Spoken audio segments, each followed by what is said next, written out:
Ole tun truma Hla Leh A Phuahtu kan lu chil tur hi ka dam lai nun kong hilal isu ti hla kha ani don ani hi VL lu arin thei ani e he la hi upasi deng thanga phu ani a oite in kan lu chil don ani kan lu chil tak tak main ala thu hi in ngai thale phot teng chang khatna ka dam lai nun kong hilal isu chiar dan ka thiam thei nan min kai la iram ka thlen ma in sual na ten min bein chawin ka boi le thin a thunon chaw te hne na chakna pe thin tu ke poin karon pan chelal pa I cross lim noya min chol tir la ka thla hliam nu hi tidam le ro chang ni na bedong le lunga ya ko omin I tharawin min ti har le la chaklo le ko hara ko omin min thamuanin min ti harang che chang thum na khovel mo ne te lo vul ma se katan zong I hlu ber lal isu dam lai ro pui le nom sak na te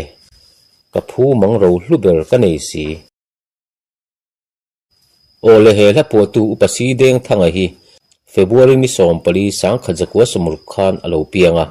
apa chu lal sahula nia anu chu thang thuami ani anu le pa hi anin nei lo wangin anuin atul puya anuin pathian thu azir tir thin chu vong tlatin kumsom thum le pathum mi ani in baptis ko ran upa anem nge ani nge ni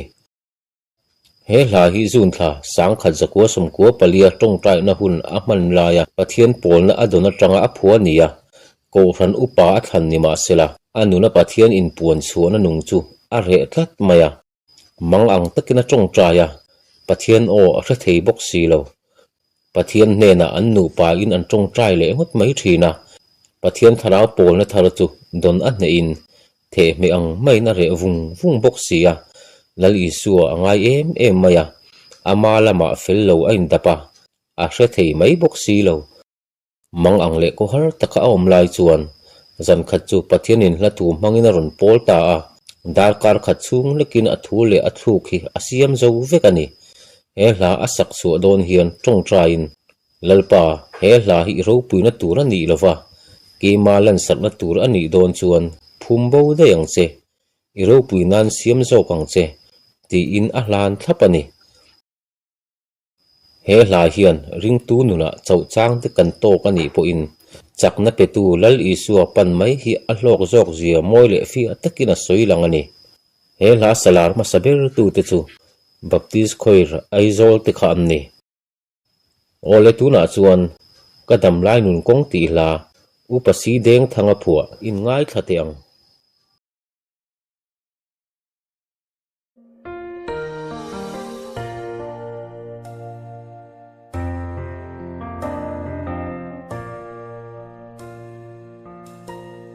Kadam lai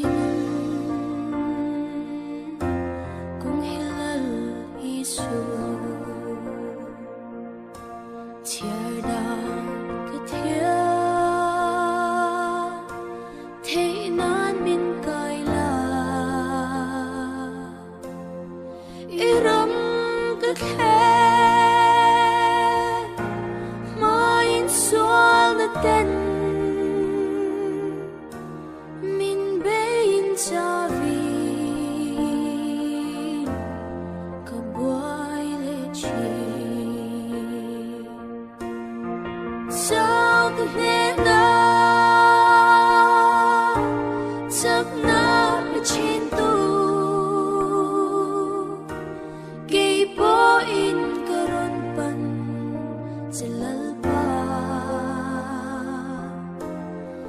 Cross lim do amin chol tira ka thla liam tu hi ti dam le ro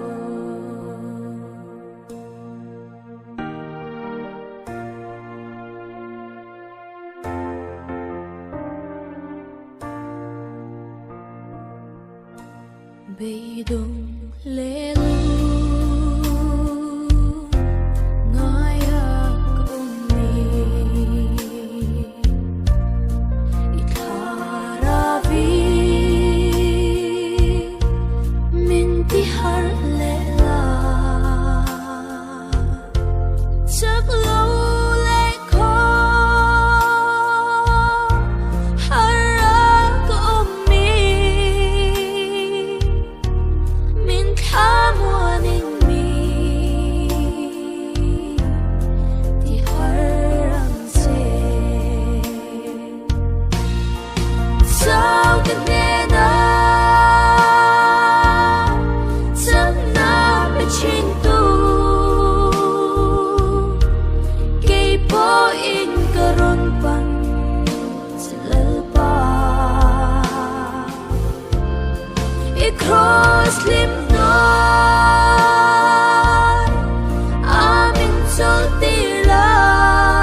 cross lim no